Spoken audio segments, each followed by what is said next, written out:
Hey everybody, this is Josh from Benzie, and I'm here in our commercial kitchen in Benzonia. I'm going to make a pumpkin pie for the Groundwork Center Harvest Party, and I'm going to use an ancient squash doing that, and I'm going to show you how to do it today in just a couple minutes.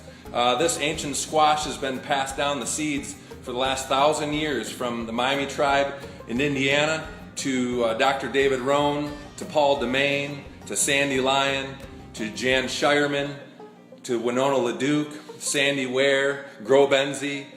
These are some pretty special seeds and some pretty special squash. It's an ancient squash that we're going to use today. So what I'm going to do is I'm going to show you how we're going to make that, and we're going to start with some sweetened condensed milk that we're going to make ourselves. I'll just show you a quick trick on the stove here. I put in 1 cup of water so I can know what to simmer the milk and the honey down to. So I'm just going to put this stick in here with 1 cup. I'm going to mark that 1 cup, so in the next couple hours when that simmers down, I'll know how to measure it. Right now I'll show you what the ingredients are for that milk. 1 1/4 cup of milk from your favorite local dairy. Add 1/2 cup of honey from your favorite Beekeepers Guild. Lick the spatula, throw it in the sink, don't use it again, and then turn on the heat, do a low simmer. Low heat, simmer, stirring so you don't burn it until the milk starts to steam.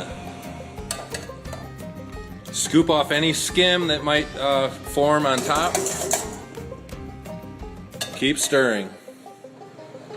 So you can see that condensed milk and honey, or the honey and milk is turning into condensed milk. It's on the lowest heat possible. So while that's going on, I've been cutting up this squash into chunks. I halved it, and then I took out all the guts with a spoon, and then I saved the seeds. Those are ancient squash seeds right there. I'm gonna let them sit out on that plate for a day in the sunshine, and then just leave them on the counter for an extra couple days. So 3 days total. We'll put them in an envelope, mark them ancient squash seeds, throw them in the tin, and then pull them out next spring or next summer. We got this pan full of squash. I'm going to throw in a little bit of water, throw some tin foil over it, and throw it in the oven. Okay, so it is skimmed down to about 1 cup. I have 2 tablespoons of butter in there. I'm going to add 1 teaspoon of vanilla, and then I'm going to take my whisk and I'm going to whisk it together. Once it's all blended up there, I'm going to let it cool and then go pull the squash out of the oven.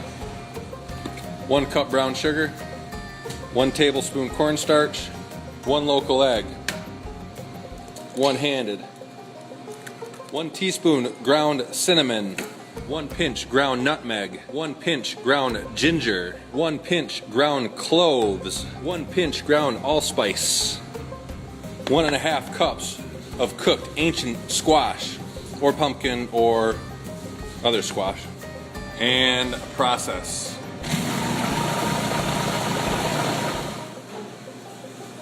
Pour the pumpkin pie filling in the pie crust. Bake in the preheated oven of 350 degrees for 50 minutes, or until you put a fork or knife in and it pulls out clean. Well, that's it, everybody. That was our ancient squash pumpkin pie. If you want to see a picture of the final product, you can check out our Facebook page or Groundwork's Facebook page. I want to thank the Groundwork Center for Resilient Communities for inviting us to participate in their annual harvest celebration. And I want to thank Jan Shireman, Paul DeMaine, and all the hands that have been passing down these squash seeds through the generations. So thanks for checking out this video, and don't forget to look at our website at growbenzie.org, or like us on Facebook, or check out all the videos we have on YouTube. Thanks.